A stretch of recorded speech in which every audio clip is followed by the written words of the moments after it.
Now, let's come towards an essential part of our lesson today, that is an insight upon the evidences of Allah's existence. Allah subhanahu wa ta'ala has sent this deen, and in this deen, in the evidences that we have in the Quran and in the Sunnah, we find a number of evidences. We find a number of proofs that were given by Allah subhanahu wa ta'ala in different forms and in different ways, that prove the existence of Allah subhanahu wa ta'ala. So there are different categories to these evidences.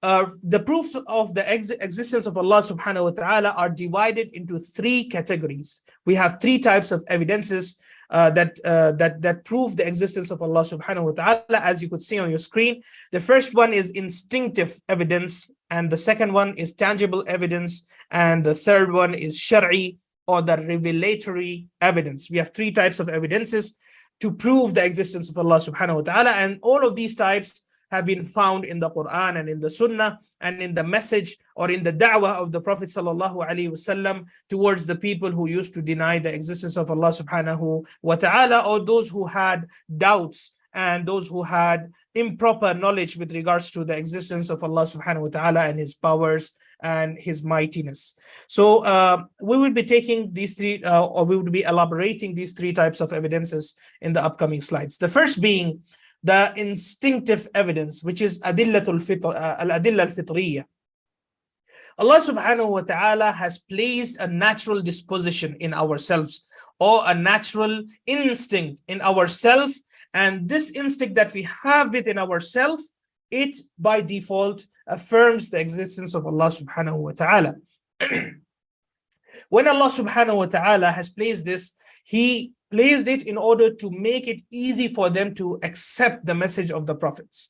The message of the prophets make it more clear, but the base of this belief already exists in our heart, except that it is corrupted by the various forms of corruption. So here we say that the instinctive evidence that God exists is the strongest of all evidences for those who are not led astray by the shaitan.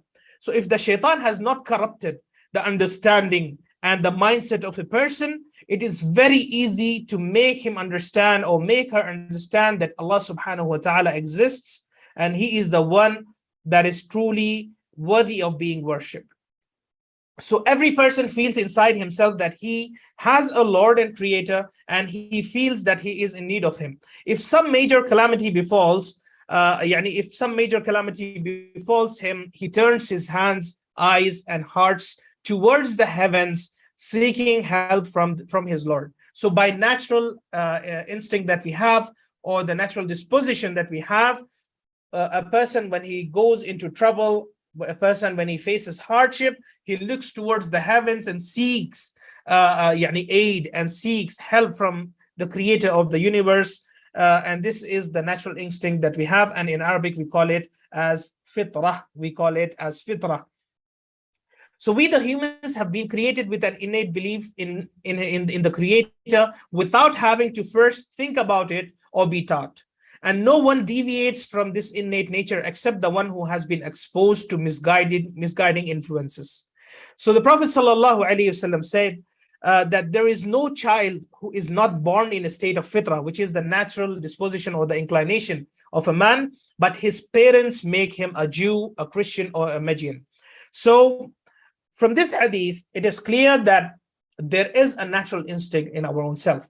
And in order to reach and trigger that natural instinct, you have to address a person, and you have to address the person you are calling towards Islam, and you have to mention these evidences and focus that he returns back to his natural disposition and accept the wujud, or the existence of Allah subhanahu wa ta'ala.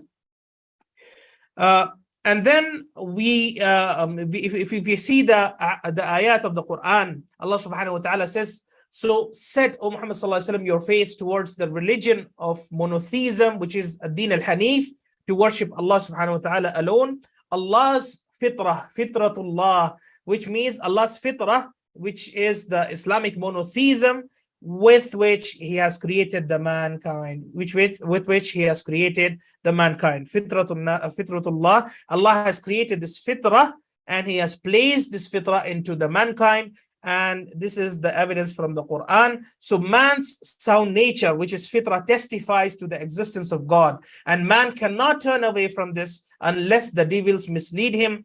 Or whoever is misled by the devils may not recognize this evidence. So this evidence has to be this evidence works in case if a person is not deviated by the shaitan, and if a person has not been misled by the shaitan and his army in shape of his parents. Those who have been misguided, they inherit they inherit this misguidance to their children.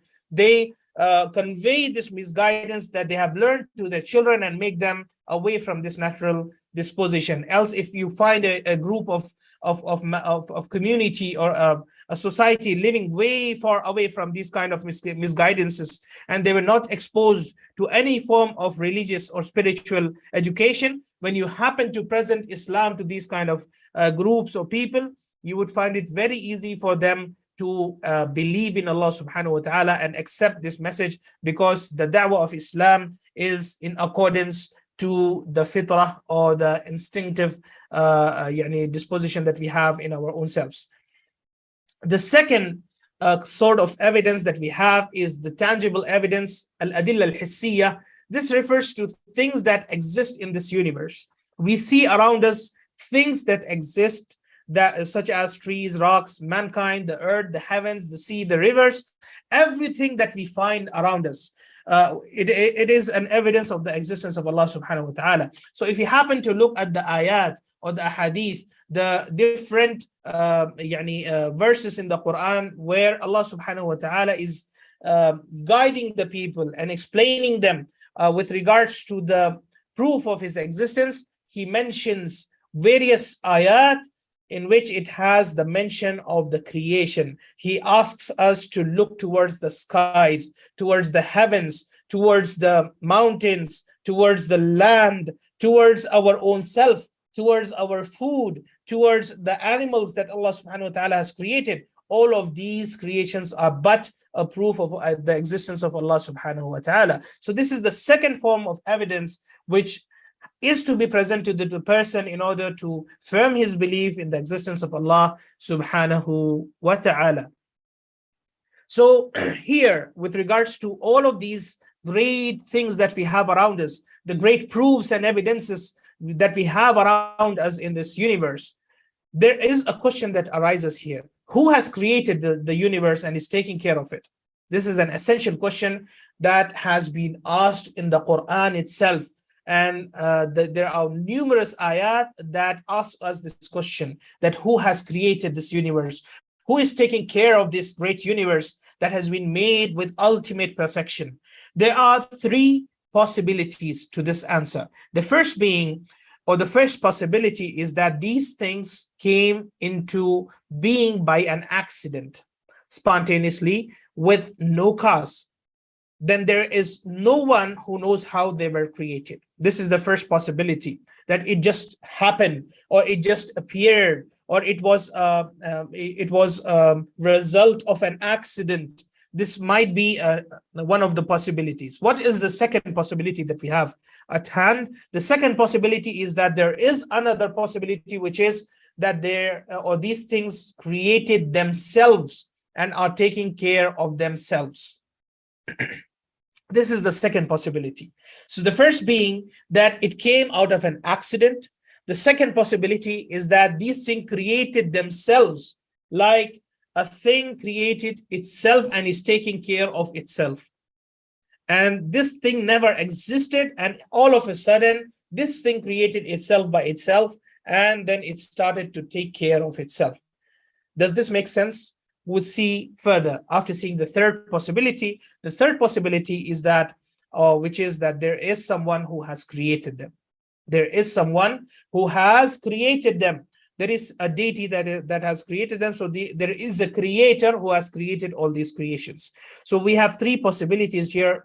It is a result of an accident, or these things have the power of creating themselves and taking care of themselves and sustaining themselves. And finally, there is a possibility of Allah subhanahu wa ta'ala, or a creator, or a deity apart from the creation has created all that is into existence. So there are three possibilities, and now let's analyze these three possibilities. So when we look at these three possibilities, we find that the first and the second are impossible. If you see with a sound knowledge, if you use your sound knowledge and your sound intellect, you would prove by your own self, or you would reach to a conclusion that the first and the second possibility is impossible. So if we reject the first and the second, then the third must be the one which is correct, which is that Allah subhanahu wa ta'ala is the creator who created them, who is Allah. This is what is stated in Quran, where Allah subhanahu wa ta'ala says, which the interpretation of his statement, أَمْ خُلِقُوا مِنْ غَيْرِ شَيْءٍ أَمْ هُمُ الْخَالِقُونَ أَمْ خَلَقُوا السَّمَاوَاتِ وَالْأَرْضِ بَلْ لَا يُوقِنُونَ. Allah says that were they created by nothing? Yani, did they existed by themselves out of nothing? And there is no creator of these beings, these great universe, this great universe, these great stars and planets that we have, all of the creation that we have, everything that we see around in this dunya, in this world, were they created by nothing, or were they themselves the creators? This is the second argument that Allah subhanahu wa ta'ala mentions in this ayah, that did they created themselves? Am humul khaliqun, they created themselves. Is it possible for a thing to create itself? If we say that a thing created itself, it is as if we are saying that it was non-existing and it came into existence all of a sudden. This is not possible. How could you create yourself at the moment you're not existing in the first place?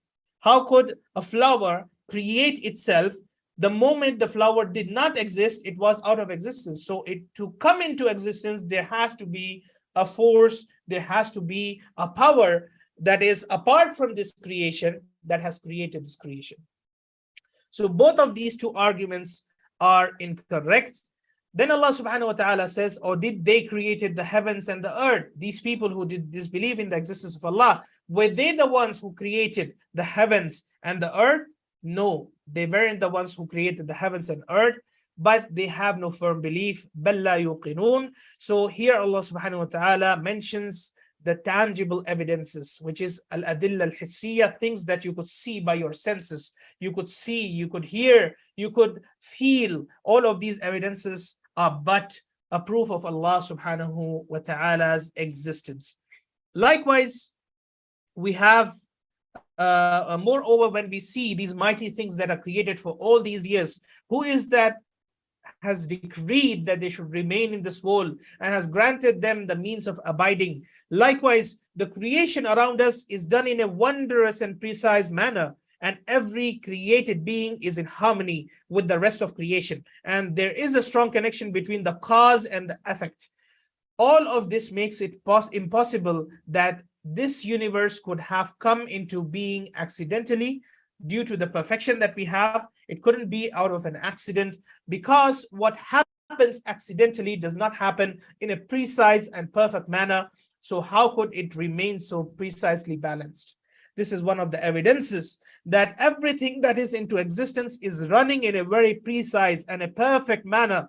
There is no error. There is no flaw. There are no flaws in the creation of Allah subhanahu wa ta'ala. And even if these disbelievers try to say that there is a flaw or there is a glitch in the creation of Allah subhanahu wa ta'ala, it is due to their lack of wisdom. Allah subhanahu wa ta'ala has created Allah subhanahu wa ta'ala has created everything in perfection. Allah subhanahu wa ta'ala has created everything in the best form and manner. If our intellect is not able to comprehend the creation of Allah subhanahu wa ta'ala and the perfection that we have in the creation of Allah subhanahu wa ta'ala, it is due to our weakness and the weak mind that we have. Rather, Allah subhanahu wa ta'ala has created everything in a perfect manner and a perfect or balanced way. Now, the answer to all these previous questions is that it is Allah who has given to each thing that which is suited to it and will guarantee its survival. Do you not see the beautiful green plants when Allah cuts off their water supply? Can they live? No. When the rain stops to pour from the skies, our agriculture is completely destroyed. So rather they became dry stalks. So if you ponder all things, you will find that they are dependent upon Allah subhanahu wa ta'ala, and it is a part of a system that Allah subhanahu wa ta'ala is running. And this is a perfect system that could not exist except by the existence of a true creator and the true deity, that is Allah subhanahu wa ta'ala. Likewise, with regards to this, Allah subhanahu wa ta'ala says in the Holy Quran, وَمِنْ آيَاتِهِ يُرِيكُمُ الْبَرْقَ خَوْفًا وَطَمْعًا وَيُنَزِّلُ مِنَ السَّمَاءِ مَاءً فَيُحْيِي بِهِ الْأَرْضَ بَعْدَ مَوْتِهَا إِنَّ فِي ذَلِكَ لَآيَاتٍ لِقَوْمٍ يَعْقِلُونَ. And one of the signs is that He shows you lightning, inspiring you with hope and fear.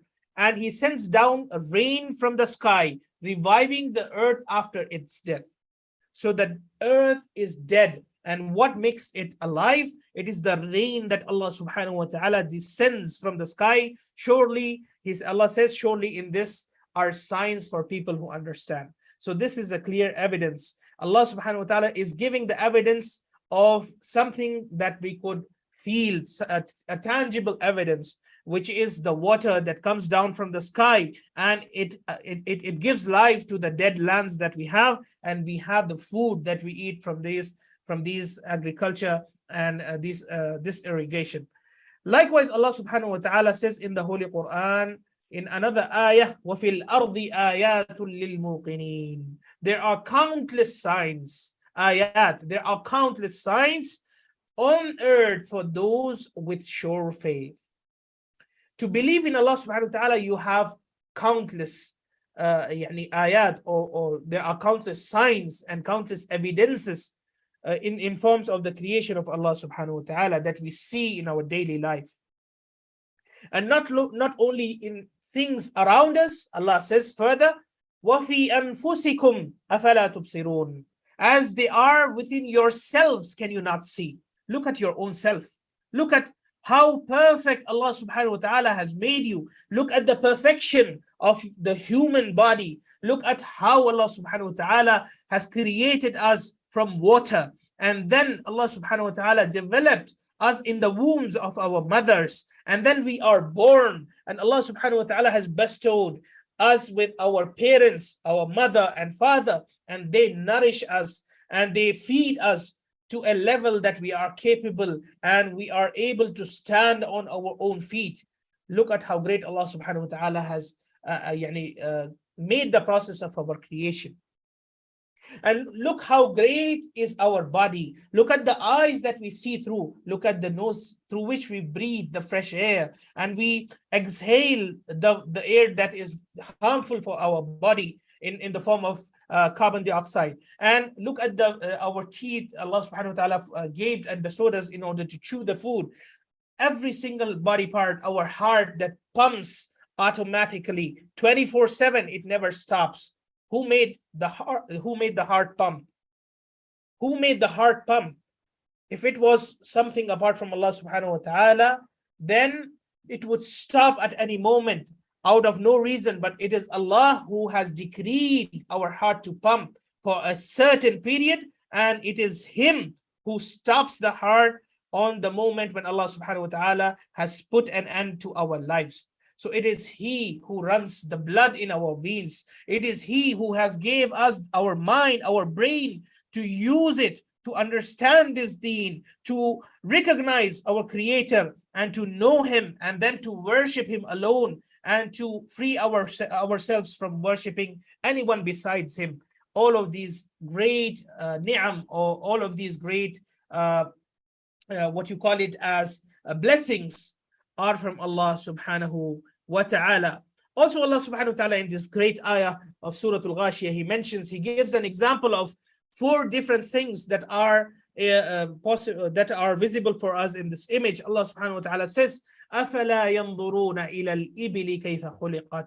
Do they not reflect on camels, how they were masterfully created? And the reason why these 4 examples were given, because in the Arab lands, these are the most common things that you see or you happen to see. You see the sky, you see the mountains, you see the land, and you see the camels. So Allah subhanahu wa ta'ala mentions with regards to the camels, أَفَلَا يَنْظُرُونَ إِلَى الْإِبِلِ كَيْفَ خُلِقَتْ. Do they not reflect on camels, how they were masterfully created? If you happen to study the creation of camels in and itself, you would see wonders, the way it walks for miles and miles without being provided water. It takes a little bit of water and it is capable of surviving for longer distances. Allah subhanahu wa ta'ala created this creation only to survive in the difficult surroundings and difficult environment that we have in the difficult circumstances that we have in the desert. Also, Allah subhanahu wa ta'ala says, وَإِلَى السَّمَاءِ كَيْفَ رُفِعَتْ. And they do they not see the sky, how it was raised high, how it was raised high. The sky, that is the source of light, that is the source of water, that is the source of wind, that is the source of many, many numerous blessings that we are in need of. And then he said, وَإِلَى الْجِبَالِ كَيْفَ نُصِبَتْ. And the mountains, how they were firmly set up. Subhanallah. Look at the examples that Allah subhanahu wa ta'ala is giving us, the visual examples and the visual evidences that how could this come into existence? These perfectly created beings, how could they come into existence? So Allah says, and the mountains, how they were firmly set up. The importance of the mountains is that it firms and stabilizes the land. And if there were no mountains, the world would have collapsed. And then he says, وَإِلَى الْأَرْضِ كَيْفَ سُطِحَتْ. And the earth, how it was leveled out. How it was leveled out for us to walk by all ease. With all ease, we walk on the earth. Who has leveled this earth? Who has leveled this earth for us to walk on? It is Allah subhanahu wa ta'ala. So this ayah is one of the examples of al-adilla al-hissiyah, which is the tangible evidences that were given in order to prove the existence of the creator, that is Allah subhanahu wa ta'ala. Another example of the tangible evidence or evidence that we have is when calamity befalls people, when calamity befalls people, this points to the existence of the creator. For example, when they call upon Allah subhanahu wa ta'ala, Allah responds to their prayers. This points the existence of Allah subhanahu wa ta'ala. So there is an ayah in the Holy Quran where Allah subhanahu wa ta'ala says, فَإِذَا رَكِبُوا فِي الْفُلْكِ دَعَوُوا اللَّهَ مُخْلِصِينَ لَهُ الدِّينَ فَلَمَّا نَجَّاهُمْ إِلَى الْبَرِّ إِذَا هُمْ يُشْرِكُونَ. That the disbelievers or the mushrikun, the polytheists of Mecca, what they used to do, they used to believe in Allah, and they knew that it is Allah alone who is going to respond when they are in danger, and it is Allah alone who is going to save them and has the power and has the capability of saving and securing them when they are in trouble. So Allah says, and when they board a ship, they supplicate Allah, sincere to Him in religion, and when He delivers them to the land, at once they associate others with Him. Because while being in the sea, you are exposed to a higher risk than you being on the land, because you have the tidal waves, you have the typhoon, you have the dangers that you have in the sea. And who is the one who is going to save you from it? It is Allah subhanahu wa ta'ala. So the disbelievers of Mecca or the polytheists of Mecca, they knew this fact. And for this reason, whenever they used to embark or whenever they used to board a ship, they used to worship Allah and they used to devote to Allah subhanahu wa ta'ala alone. And Allah subhanahu wa ta'ala would securely deliver them to the land. And once they used to be in the safe zone or their comfort zone, they used to associate partners with Allah subhanahu wa ta'ala.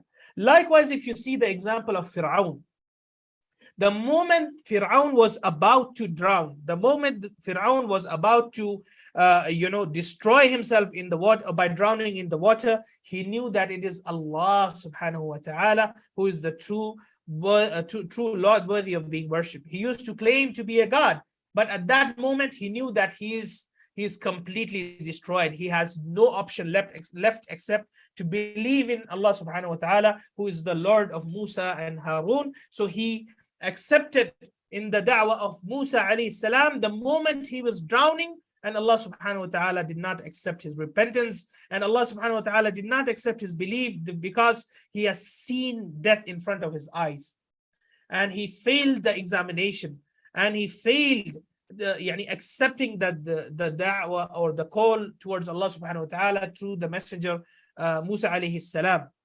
So all of these are adilla al-hissiyah, or the evidences of or the tangible evidences. Now we have the revelatory evidence, the third evidence that we have, and this is the Sharia in its whole form. It is the Sharia in its whole form.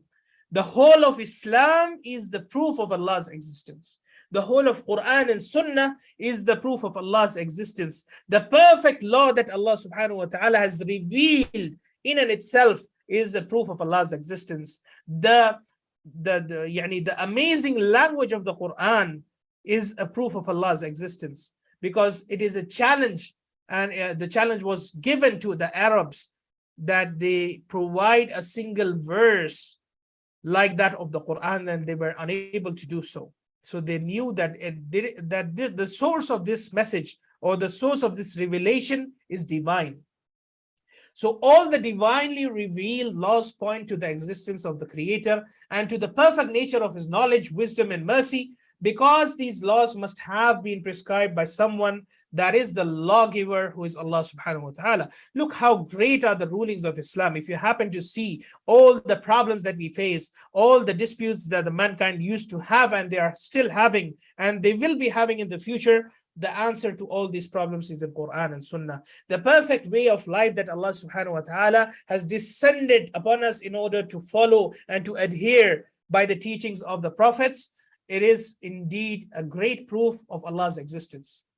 So honestly, there are a lot of people who, when they happen to know Islam and know the rulings mentioned in Islam, they believe in Allah subhanahu wa ta'ala. This is one of the forms of da'wah, that you present Islam to these people. You present Islam and the teachings and the details that are mentioned in our deen. Due to the beauty of this deen and due to the perfection and due to the flawlessness of this deen, they happen to accept Islam. And they might not have thought in the existence of Allah or contemplated in His azamah or his glory or His mightiness. But due to the perfection of the law that He has descended, it became a proof for them. It became an evidence for them that this has not been created by a man. Indeed, this is from a creator who knows what is better for the mankind, who knows what is better for the mankind.